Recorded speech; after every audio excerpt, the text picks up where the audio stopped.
¿Ve? Ahora, claro, Spener se ganó grandes admiradores.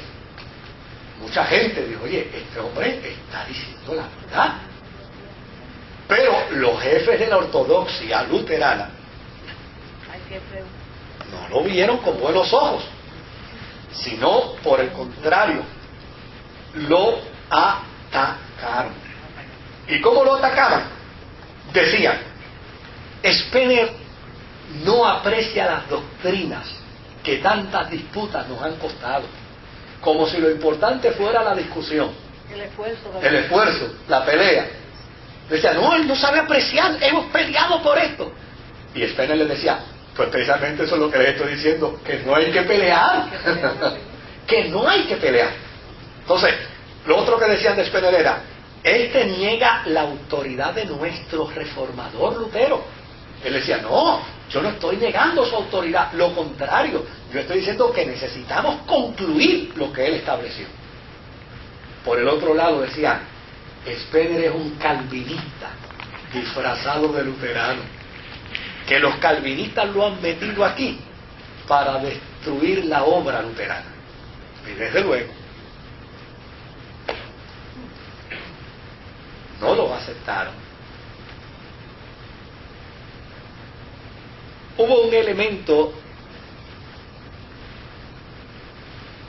que Lutero no enfatizó, pero probablemente Lutero no enfatizó porque llana y sencillamente Lutero tenía otros asuntos de interés que atender. Lutero no atendió toda la teología cristiana, ni respondió a todas las interrogantes de la teología cristiana. Lutero respondió a aquellas interrogantes de la teología de su momento. Ahora, si Lutero estuviera vivo, probablemente pensaría y tal vez concurriría con alguna de las postulaciones de otras denominaciones de fe, pues porque él no llegó a tocar esos puntos. Por ejemplo, Lutero lo que predicó y enseñó fue la justificación por la fe.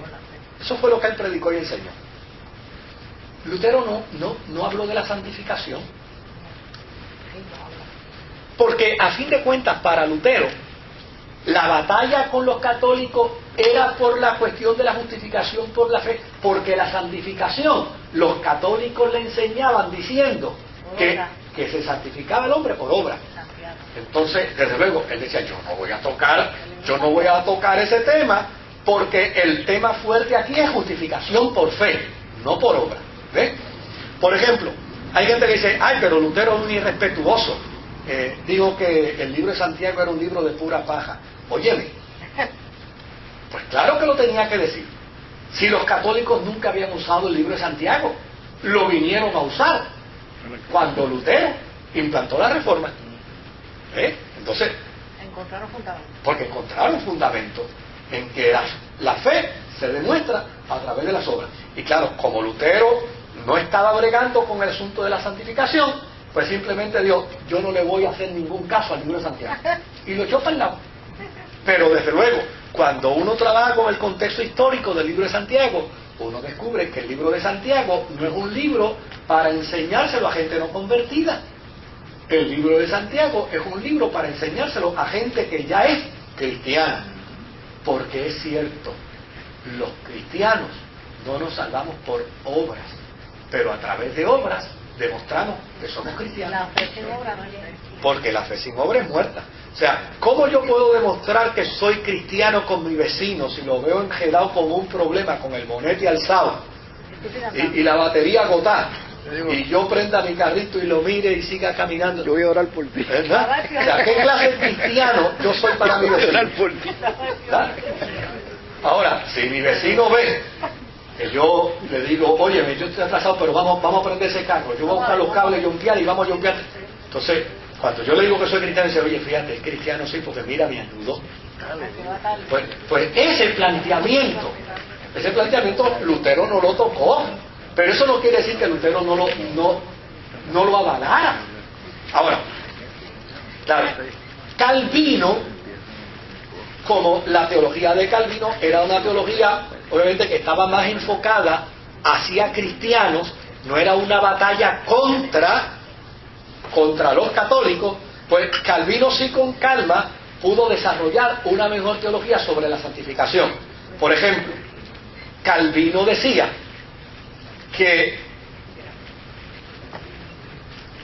el cristiano es salvado por obras, por la gracia, y que la justificación por la fe es lo más importante para la vida cristiana, pero que el mismo Espíritu Santo que nos salva, es el mismo Espíritu Santo que también santifica al creyente. Por lo tanto, para Calvino había un lugar importante en la santificación. Mira, de la misma manera que el Espíritu Santo te alcanza por gracia y te salva, oye, también te regenera, porque no es posible que te salve y te deje siendo el mismo sinvergüenza. O sea, no es posible, ¿no? El mismo Espíritu Santo que te salva por gracia, el mismo Espíritu Santo que te va, ¿qué? Te va regenerando y te va transformando. Así que para Calvino la santidad de vida no es lo que justifica al cristiano, pero Dios le ofrece al cristiano mediante el Espíritu Santo la destreza de la santificación, para que el creyente pueda afirmar que el Dios que lo salvó, ese planteamiento de Pablo, de modo si alguno está en Cristo, nueva criatura. Oiga, porque es imposible que yo diga que soy cristiano haciendo las mismas obras que hacía antes de hacer. No, Pablo dice, mira, el que mataba no mate más, el que hurtaba no hurte más, el que adulteraba no adultere más, el que fornica no fornique más, el que mentía no miente más. O sea, porque tiene, o sea, óyeme, de alguna manera tú tienes que demostrar que eres una nueva criatura. Ahora bien, Spener lo que hizo fue que tomó ese planteamiento de Calvino para su pensamiento teológico, porque a fin de cuentas el luteranismo de aquel momento decía, mira, olvídate, si Dios te salvó, lo importante es que ya eres salvo. Salvo siempre salvo. ¿Ves? Entonces, desde luego, no postulaba un proceso de transformación y de vida. Y note bien que eso ni siquiera fue lo que Lutero enseñó. Sí, no, eso lo decían los luteranos del siglo XVII. Pero Calvino decía eso. No. Calvino, es que ese es el problema, mire. Salvo siempre salvo. Eso no es de Calvino. ¿Eso no es de Calvino? No. Ahí está, No, eso no es de Calvino. Eso no es de Calvino. Ese es el gran problema que tenemos. El planteamiento del salvo siempre salvo no es un planteamiento calvinista en ese sentido gráfico, literal, como algunos lo plantean. ¿No? Calvino creía en el proceso de la santificación, pero Calvino decía, el mismo Dios que te salvó, mediante su Espíritu, te va a ir santificando. Que es lo correcto. Que es lo correcto, o sea, que eso es lo teológicamente correcto. Claro, lo que pasa es que el luteranismo del siglo XVI, lo que planteaba, decía, era, mira, olvídate, Él te salvó, y lo importante es que te salvó, nada más, no. Y no te va a abandonar. No te va a abandonar, te salvó. Que yo no he cambiado, no te preocupes, te salvó. Pero que yo sigo haciendo las mismas cosas de antes, no te preocupes, Él te salvó. Entonces, desde luego, eso era el luteranismo. Spencer decía, no, hay que tomar prestado lo que Calvino dice, hay que tomar prestado eso, porque Calvino dice que no, que en adición a ser salvado, hay que permitir que el Espíritu Santo también regenere. ¿Y por qué la adjudican a Calvino esa frase? Porque la gente realmente no conoce el marco histórico. No conoce el marco histórico. Lo que Calvino decía era que eres salvo porque Dios eligió salvarte. Eso es predestinación. Eso es predestinación, que es otra cosa. Es otra cosa. lo que se le está achacando a Calvino realmente no es lo que se... Por ejemplo, ¿quién postula eso? El señor este que primero era Cristo y ahora es el diablo, ¿cómo? ¿Verdad? Don José Luis. Y su movimiento Creciendo en Gracia. Ellos postulan eso. Pero equivocadamente, así como equivocadamente, ellos dicen que ninguna carta de la Biblia es válida nada más que la de Pablo. Pero sin embargo, el término Creciendo en Gracia no lo usó Pablo, lo usó Pedro. ¿Ven? Entonces, tienen contradicciones. Pero realmente el calvinismo no postulaba ese concepto en el siglo XVI. No lo postulaba el luteranismo. Y no es un planteamiento que hoy lo postula el luteranismo.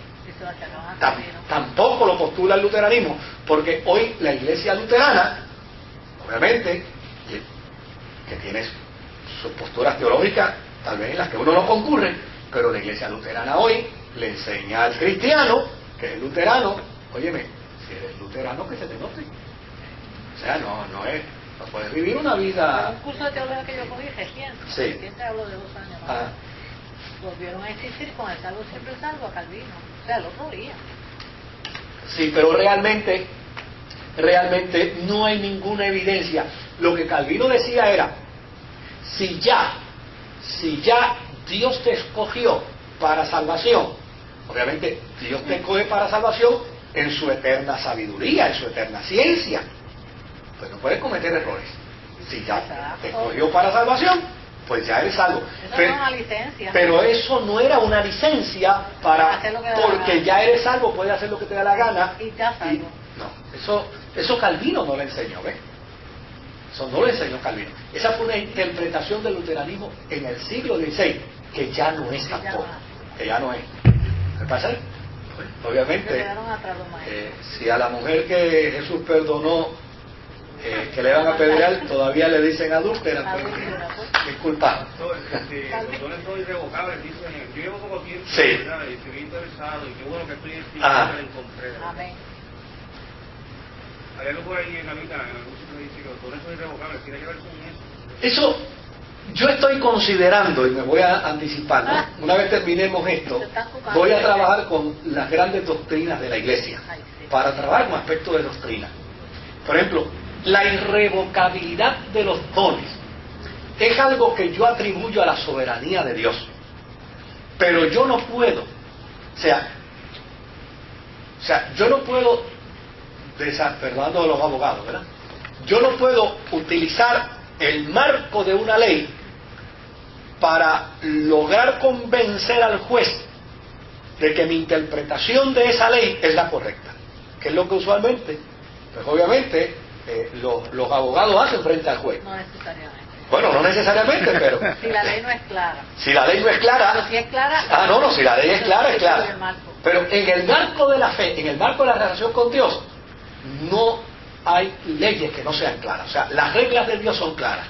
Entonces, si Dios es soberano, ¿verdad? Si Dios es soberano, entonces no hay argumento bíblico que hombre alguno pueda utilizar para hacerle saber a Dios que no puede decidir conforme a su soberanía. No lo hay. No lo hay. Entonces, desde luego, puede ser que en el caso de A, ¿verdad? En el caso de A, abandonó la vida cristiana, pero A tenía unos dones, y en un momento dado, aún abandonando la vida cristiana, se encuentre con B, le hable del Señor y traiga a Jesucristo a B. ¿Y cómo lo trajo? Como resultado del don de la proclamación de la palabra, ¿verdad? Pero eso no quiere decir que porque A trajo a B a los pies del Señor, no tiene que darle cuenta a Dios de lo que esté haciendo. Y no puede ser un argumento para que A diga, oye, si me usó para salvar a este, eso quiere decir que yo estoy mal, pero Dios pasa por alto mi maldad. Y mira la mejor evidencia es que yo puedo seguir predicándole a Bella